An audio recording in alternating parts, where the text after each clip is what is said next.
Un anciano maestro de sabiduría antigua me enseñó 13 maneras de destruir a tu enemigo sin levantar jamás la mano contra él, sin gritar, sin humillarte en ninguna batalla, sin gastar ni un gramo de tu energía en un enfrentamiento directo. Métodos que los sabios del pueblo más antiguo del mundo perfeccionaron durante siglos de persecución, de exilio, de supervivencia, en medio de quienes querían borrarlos de la faz de la tierra. Y no solo sobrevivieron, vencieron, no de manera ocasional, no por suerte. Vencieron con una consistencia que desafía cualquier explicación que no sea la de una sabiduría profundamente desarrollada sobre la naturaleza del conflicto humano. Si tienes un enemigo, una persona que te hace daño, que te bloquea, que conspira contra ti, que te roba la paz o que trabaja en silencio para destruirte, escribe ahora mismo en los comentarios: yo no peleo, yo venzo desde adentro, porque lo que estás a punto de aprender no tiene que ver con venganza en el sentido vulgar de la palabra. Tiene que ver con algo infinitamente más poderoso que cualquier pelea, que cualquier insulto, que cualquier confrontación directa. Tiene que ver con el arte de vencer sin que tu enemigo sepa que ya perdió, con la capacidad de salir de un conflicto más fuerte de lo que entraste, mientras el otro sale sin entender qué fue lo que exactamente sucedió. Déjame contarte cómo llegué a este conocimiento, porque la historia importa. Importa porque sin ella, estas 13 maneras serían simples instrucciones, y lo que voy a compartir contigo no son instrucciones. Son una forma de ver la realidad que cambia completamente el modo en que te relacionas con quienes te hacen daño. Una forma que, una vez que la has comprendido de verdad, no puedes desaprender. Se instala en ti de manera permanente y transforma la manera en que percibes cada conflicto, cada amenaza, cada enemigo que aparece en tu camino. Hubo un periodo en mi vida en que tenía un enemigo. No alguien con quien discutía de vez en cuando, no alguien que me caía mal en el trabajo. Era alguien que había decidido, con una determinación que yo entonces no comprendía, que mi caída era necesaria para su ascenso. Alguien que sonreía en mi cara y trabajaba en silencio para desacreditarme, para aislarme, para hacerme quedar mal ante las personas que más me importaban. Lo hacía con una paciencia que me resultaba incomprensible, con una precisión que me hacía dudar de si yo mismo era la persona que creía ser. Lo peor no era lo que hacía.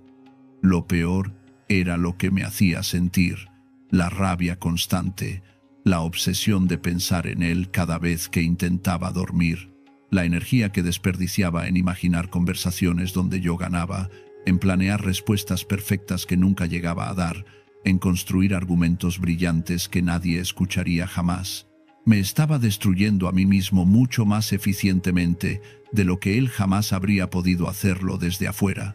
Él no necesitaba ganar, solo necesitaba que yo me agotara peleando contra su sombra. Llegué a un punto en que el conflicto había colonizado mi mente por completo. Ya no podía disfrutar de una conversación con mis seres queridos sin que él apareciera como pensamiento de fondo. Ya no podía celebrar un logro sin preguntarme inmediatamente cómo lo usaría en mi contra. Había entregado mi paz, mi atención y mi energía vital a alguien que, en el fondo, probablemente ni pensaba en mí la mayor parte del tiempo. Fue en ese estado, agotado y consumido, cuando un anciano que conocía desde hacía años me invitó a su casa. Era un hombre que había vivido cosas que yo apenas podía imaginar. Había perdido mucho. Había sido forzado a abandonar lugares que amaba, a reconstruir su vida desde cero en más de una ocasión, a relacionarse con personas que lo veían como un obstáculo o como una amenaza simplemente por lo que era. Y había reconstruido todo, cada vez, con una serenidad que siempre me había parecido sobrenatural. Cuando le conté mi situación, no me dio compasión.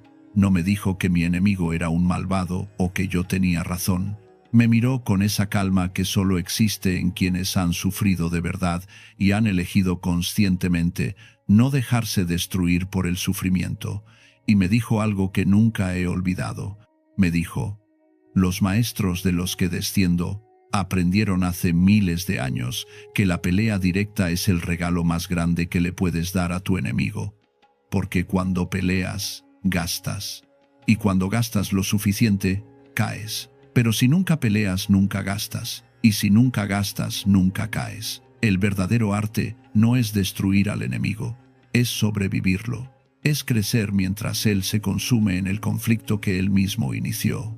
Luego pasó las siguientes horas enseñándome 13 formas, 13 maneras concretas, probadas durante generaciones, antiguas en su origen pero absolutamente vigentes en su aplicación, de destruir a un enemigo sin jamás enfrentarlo. No destruirlo en el sentido de hacerle daño, destruirlo en el sentido de neutralizar su poder sobre tu vida para siempre, de convertirlo, sin que él lo sepa, en el agente involuntario de tu propio crecimiento.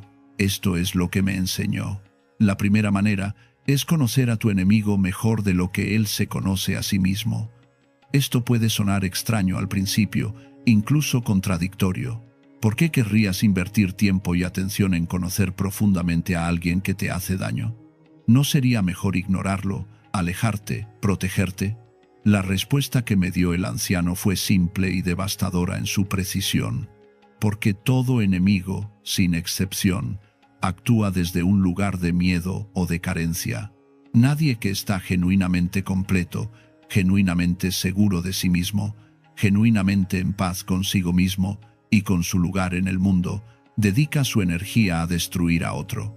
La destrucción ajena es siempre, sin excepción, el síntoma de una destrucción interna que el enemigo no sabe cómo resolver de otra manera. Cuando comprendes esto, algo fundamental e irreversible cambia en ti. No lo ves como una fuerza poderosa e incomprensible que te amenaza desde afuera, lo ves como lo que realmente es. Alguien que sufre de una manera que no sabe gestionar y que ha decidido, equivocadamente, que atacarte a ti le dará el alivio que busca. Esta comprensión no significa perdonarlo inmediatamente, no significa volverse su amigo, no significa ignorar el daño real que hace en tu vida cotidiana. Significa algo mucho más práctico y más poderoso que todo eso.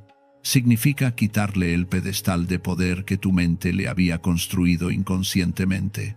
Significa verlo a escala humana, con sus miedos y sus carencias y sus patrones repetitivos. Y cuando lo ves a escala humana, ya no te paraliza. Empiezas a comprender sus movimientos antes de que los haga. Empiezas a anticipar sus estrategias, porque ya no son el resultado de una inteligencia misteriosa, sino de patrones predecibles, nacidos del miedo. Empiezas a ver las señales que él cree invisibles. Un enemigo que has comprendido profundamente es un enemigo que ya ha perdido el elemento sorpresa para siempre. Y sin sorpresa, sin la capacidad de desestabilizarte con lo inesperado, la mayoría de las estrategias de daño se vuelven completamente inofensivas. Son movimientos que ya habías anticipado, para los que ya estás preparado, que ya no tienen la capacidad de sacarte de tu centro. La segunda manera es elegir cuáles batallas no vas a pelear. Y esto, me explicó el anciano con énfasis especial, es quizás la habilidad más difícil y más poderosa de todas las 13, porque el instinto humano, cuando alguien nos provoca, cuando alguien dice algo que nos duele, cuando alguien actúa de manera injusta hacia nosotros, es responder de manera inmediata, es defenderse, es demostrar que no somos débiles, que no toleramos la injusticia, que no dejamos pasar las cosas.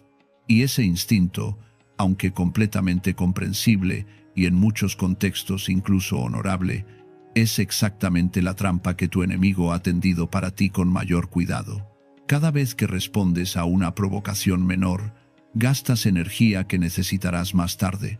Cada vez que te defiendes de algo que no merecía defensa, le das al enemigo la información valiosa de que esa táctica funciona para desestabilizarte, que puede usarla nuevamente. Cada vez que reaccionas, le enseñas exactamente cómo controlarte, exactamente qué botones presionar para sacarte de tu equilibrio. Los sabios que me describía el anciano Habían aprendido esto de la manera más dura, sobreviviendo en condiciones donde pelear cada batalla era un lujo que sencillamente no podían permitirse, porque haberlo hecho los habría destruido mucho antes de que llegara la batalla que realmente importaba. Desarrollaron una capacidad extraordinaria de discriminación que se volvía más fina con cada generación. Esto merece mi atención, y esto no. Esto requiere una respuesta, y esto requiere silencio. Esta provocación es real y requiere acción, y esta es una trampa diseñada para hacerme gastar antes del momento decisivo. La sabiduría de elegir las batallas no es cobardía, es una forma de economía profunda de la energía vital. Es reconocer con honestidad que tienes una cantidad limitada de fuerza, de tiempo y de atención, y que tu enemigo está esperando pacientemente que la desperdicies en peleas que no importan para poder atacarte de manera definitiva cuando estés agotado y ya no puedas defender lo que sí importa.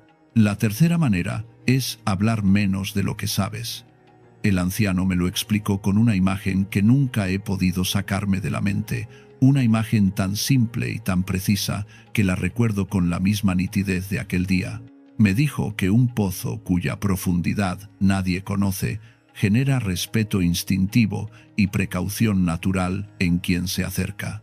La persona se detiene en el borde, mira hacia abajo y no ve el fondo, y esa incertidumbre la hace cautelosa, respetuosa, consciente de que no sabe con qué está tratando. Pero un pozo cuya profundidad es visible desde arriba, cuyo fondo se ve con absoluta claridad desde donde uno está parado, genera solo la tentación de saltarlo.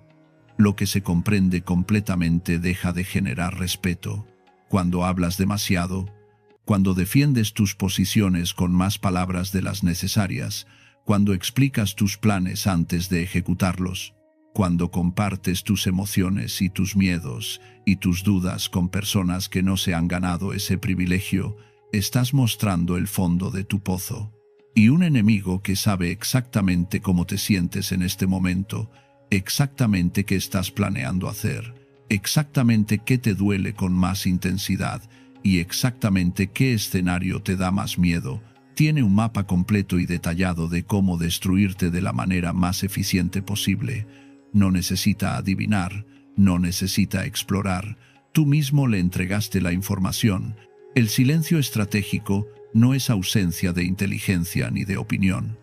Es la forma más alta de inteligencia en situaciones de conflicto.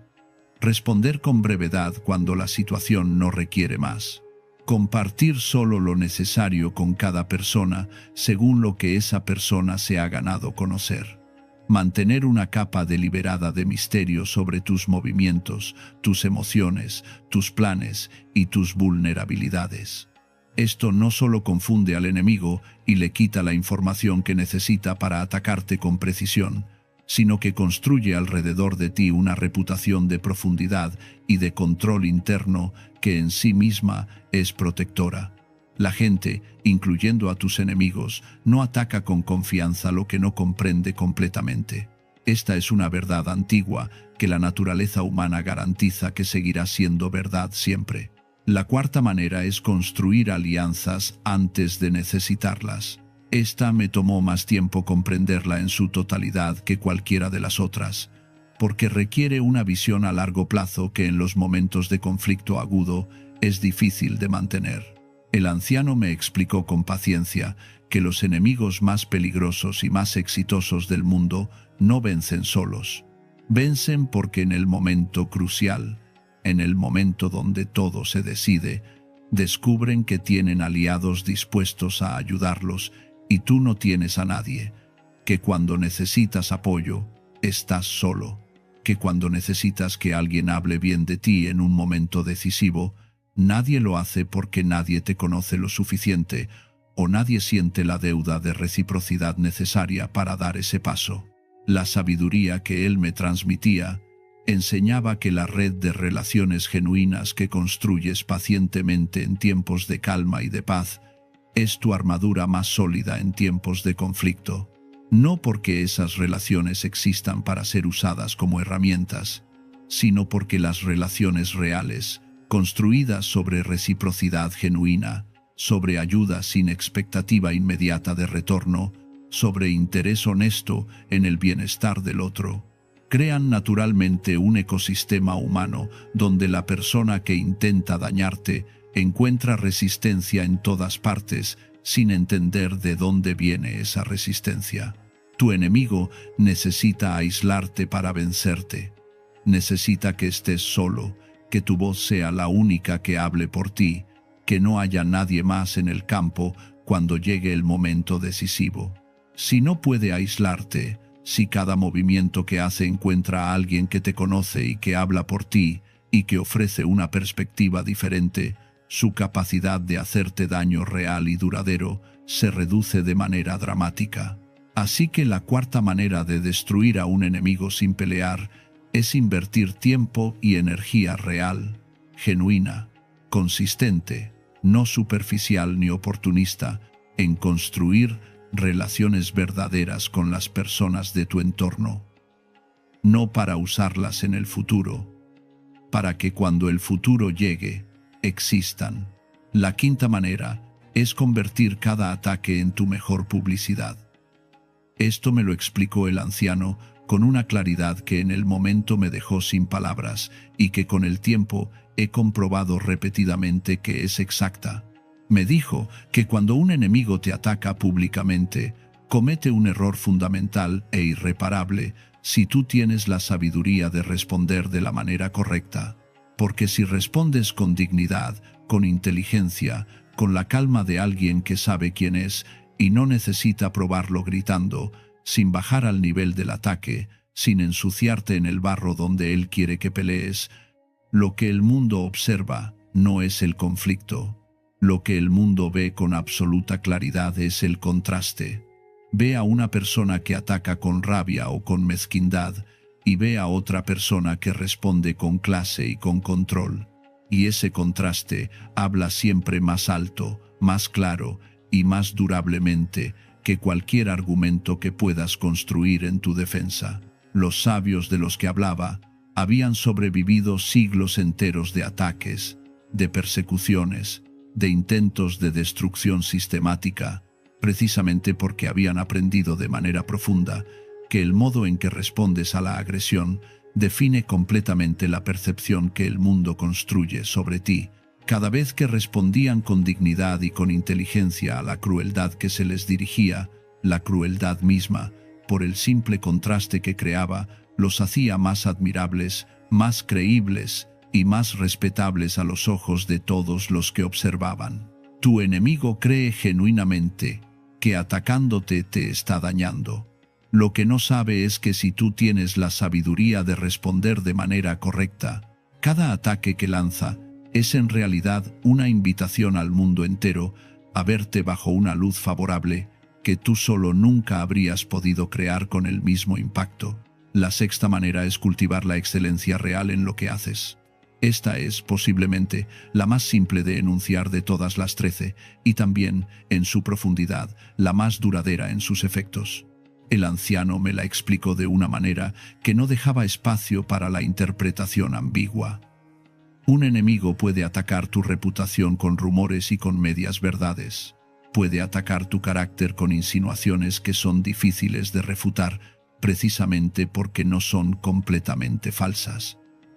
Puede atacar tu pasado con interpretaciones sesgadas de cosas que realmente sucedieron. Puede inventar narrativas sobre tu presente que tienen suficiente verosimilitud como para ser creídas por quienes no te conocen bien. Pero hay una sola cosa que no puede atacar con éxito sostenido en el tiempo, y es tu excelencia real, concreta y demostrable en lo que haces. Cuando tu trabajo, tu conocimiento, tu habilidad o tu contribución son genuinamente superiores, y eso es visible para quien observe con atención, cualquier ataque a tu persona se convierte eventualmente en ruido de fondo que nadie que importe toma en serio. La gente que toma decisiones que afectan tu vida, que abre puertas o las cierra, que forma las opiniones que importan, siempre termina viendo los resultados reales por encima de cualquier narrativa que un enemigo construya, porque los resultados son hechos y las narrativas son interpretaciones. La excelencia real es el escudo más sólido que existe, porque es el único que no puede ser quitado desde afuera por ninguna acción del enemigo. Solo tú puedes quitártelo, dejando de cultivarlo cada día. La séptima manera es usar la empatía como instrumento de comprensión estratégica. Y aquí, el anciano fue absolutamente preciso en una distinción que quiero que notes porque es fundamental para no malinterpretar lo que estaba enseñando. No me habló de sentir compasión romántica por el enemigo. No me habló de quererlo ni de entenderlo para perdonarlo y abrazarlo. Me habló de algo diferente y mucho más práctico. Me habló de la utilidad concreta y estratégica de ponerse deliberadamente en la mente del enemigo para anticipar sus movimientos con precisión. Me dijo que el error más costoso que podemos cometer en una situación de conflicto es proyectar en el enemigo nuestra propia lógica, nuestros propios valores, nuestra propia manera de evaluar las situaciones y tomar decisiones. Cuando hacemos eso, sus movimientos nos sorprenden constantemente, porque él no actúa desde nuestra lógica, sino desde la suya, que puede ser completamente diferente en sus premisas y en sus prioridades. Pero cuando ejercemos la disciplina difícil, y a veces incómoda de imaginar genuinamente su perspectiva, de comprender qué ve él cuando nos mira, qué siente cuando actúa contra nosotros, qué espera lograr con cada táctica específica que usa, nos volvemos capaces de predecirlo con una precisión que lo confundirá profundamente. Para él, parecerá que siempre estamos un paso adelante, que poseemos alguna información privilegiada sobre sus planes. Para nosotros, simplemente habremos hecho el trabajo de comprenderlo, que él nunca se tomará el trabajo de hacernos a nosotros. La octava manera es dominar el arte de la negociación indirecta. El anciano me contó que en la tradición de sabiduría de la que provenía existía una comprensión muy antigua y muy refinada de que los conflictos que se resuelven de manera frontal, con toda la fuerza de ambas partes dirigida directamente una contra la otra, rara vez se resuelven de verdad. Se reprimen temporalmente, se desplazan a otro territorio, se transforman en resentimientos subterráneos que emergen más tarde bajo otras formas, en otros contextos, con otras personas como excusa, pero con la misma energía, sin resolver en su núcleo. Pero los conflictos que se resuelven a través de acuerdos inteligentes, de negociaciones donde cada parte siente que ha obtenido algo real, aunque no haya obtenido todo, esos sí se resuelven de manera genuina y duradera. La habilidad de identificar el punto exacto donde el interés real de tu enemigo y el tuyo se solapan, aunque ese solapamiento sea mínimo, y usar ese punto de encuentro como fundamento para construir un acuerdo que te favorece, es una de las formas más elegantes y, en última instancia, más devastadoras de neutralizar a alguien que te hace daño. Porque cuando lo haces con habilidad, no solo resuelves el conflicto inmediato de manera que te conviene, conviertes al enemigo en alguien que está atado a un resultado que tú has diseñado, aunque él crea haber participado en condiciones de igualdad en ese diseño.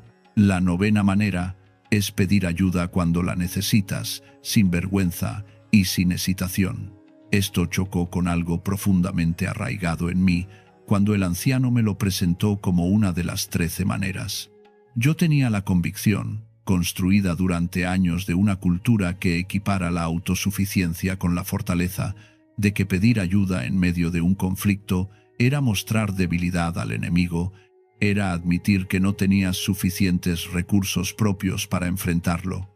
Me respondió el anciano que esa convicción era exactamente el mecanismo que hacía vulnerables a muchas personas muy inteligentes y muy capaces en situaciones de conflicto, que el orgullo malentendido era con frecuencia el arma más efectiva del enemigo, porque ni siquiera tenía que usarla.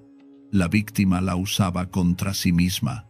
Me dijo que la historia que él me transmitía era en parte la historia de un pueblo que había sobrevivido precisamente porque había aprendido a pedir ayuda con habilidad, con inteligencia y sin la vergüenza que debilita a quienes no han comprendido que nadie vence solo los conflictos más importantes, que sabía cuándo necesitaba conocimiento legal y lo buscaba sin demora, cuando necesitaba la perspectiva de alguien que había enfrentado antes exactamente lo que él enfrentaba ahora y lo solicitaba con claridad. Pedir ayuda de manera estratégica y oportuna no es debilidad. Es una forma de multiplicar exponencialmente los recursos con que enfrentas la situación. Tu enemigo está contando, con razón, si has actuado de esa manera en el pasado, con que enfrentarás esta situación completamente solo, con solo los recursos que tienes actualmente disponibles. Si introduces en la ecuación la experiencia, el conocimiento y las conexiones de otras personas que te apoyan, cambias el equilibrio de fuerzas de una manera que él no anticipaba y para la que probablemente no tiene respuesta preparada. La 10ª manera es perdonar sin olvidar. Esta es la que más resistencia encontró en mí cuando la escuché por primera vez, y la que con el tiempo, después de haberla practicado con dificultad y con tropiezos, ha resultado ser la más liberadora de todas las 13. El anciano fue absolutamente claro en separar dos cosas que el lenguaje y la cultura mezclan de manera confusa y que son en realidad completamente distintas.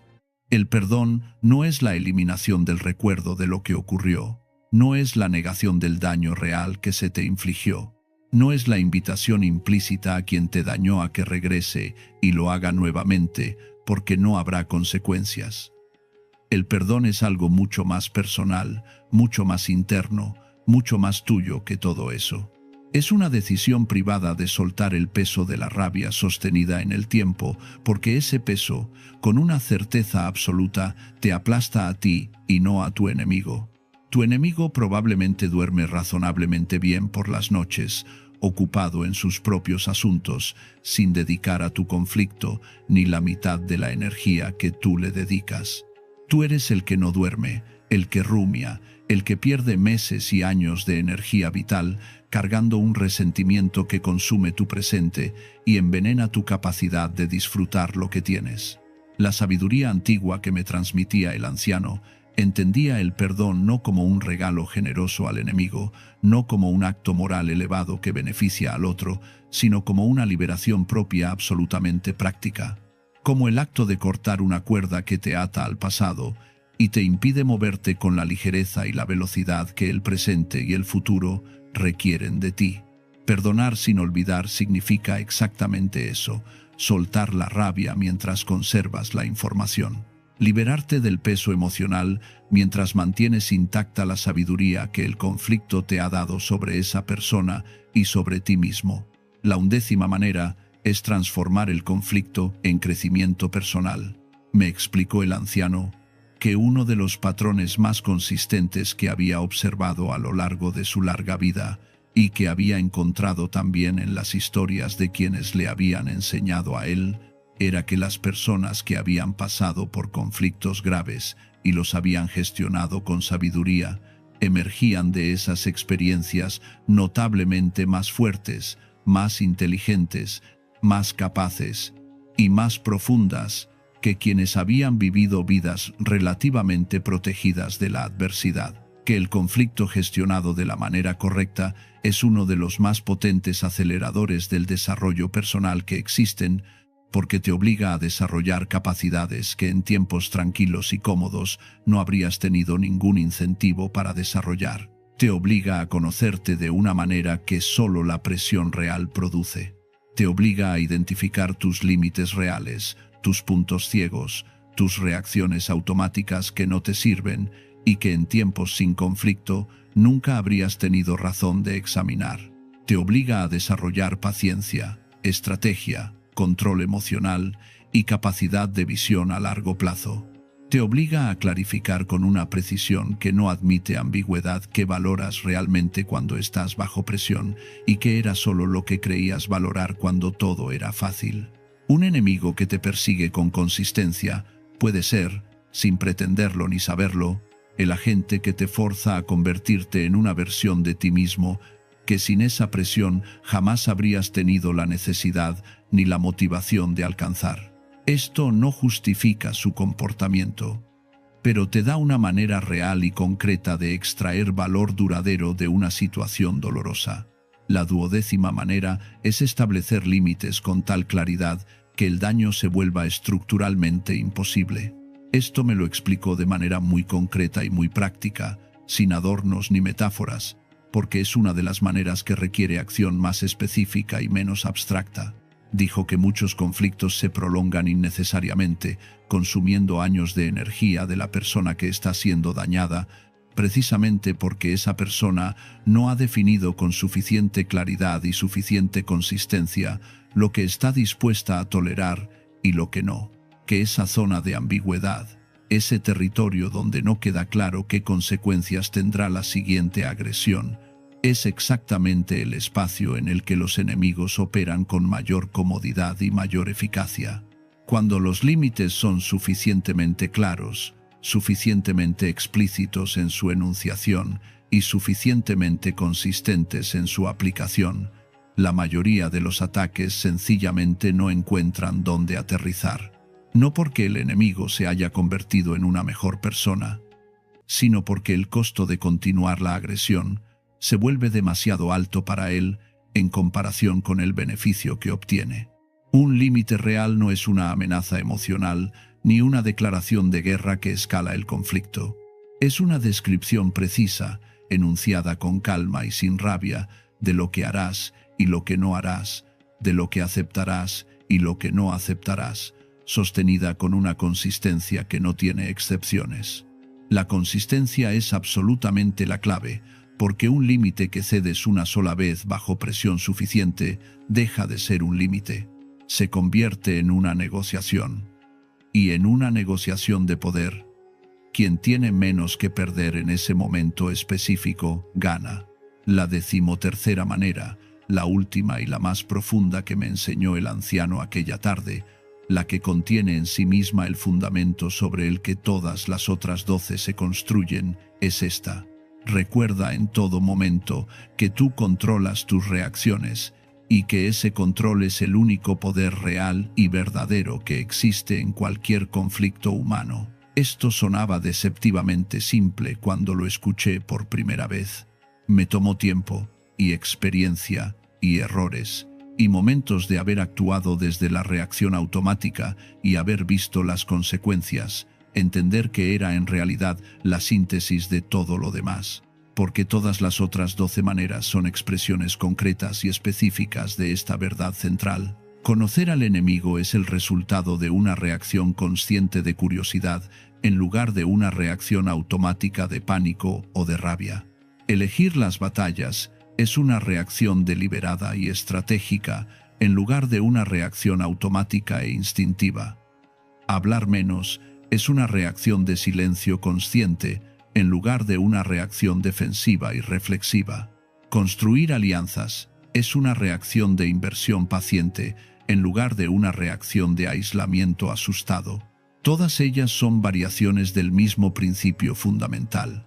Entre lo que te hacen y lo que tú haces con ello, existe siempre un espacio, y en ese espacio, por pequeño que sea en los momentos de mayor presión, vive tu libertad real.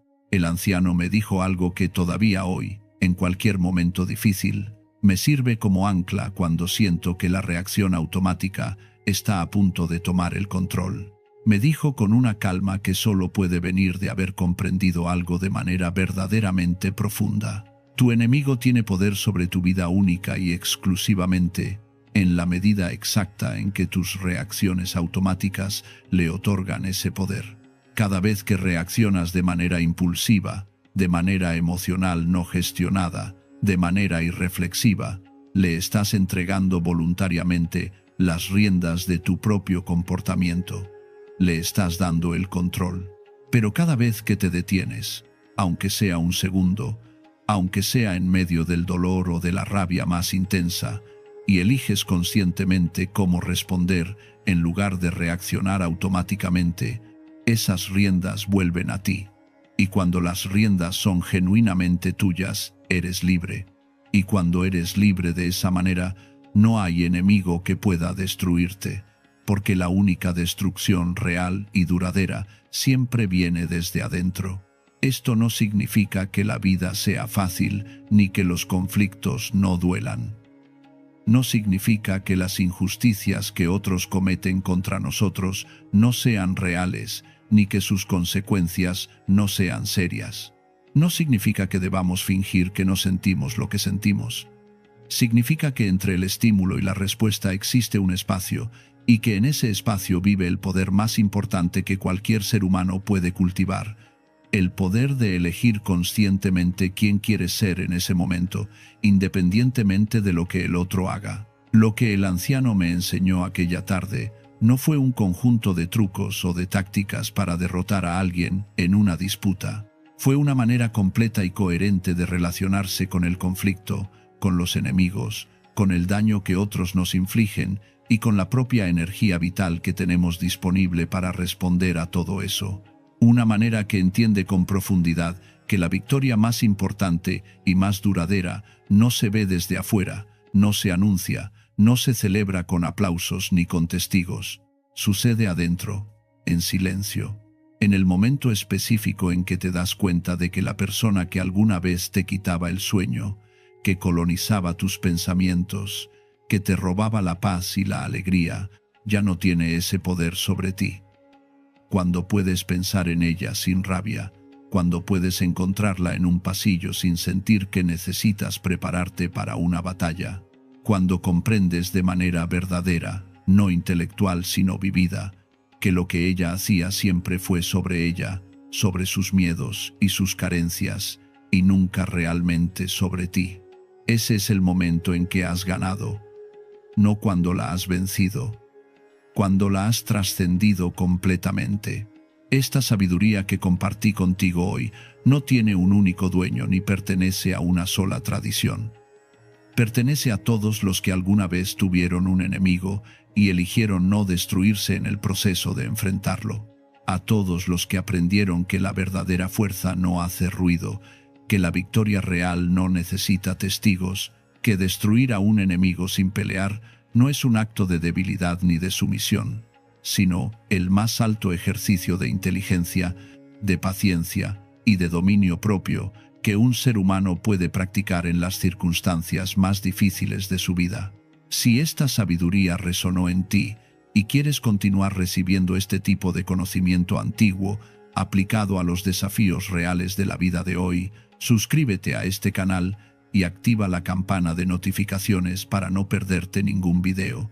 Y si en este momento hay alguien en tu vida que te genera ese peso que describí al principio, ese agotamiento de cargar un conflicto que consume más de lo que merece, escribe en los comentarios: hoy elijo vencer desde adentro, porque esa decisión, tomada con plena conciencia, ya es el primer paso real hacia las 13 victorias que acabas de aprender.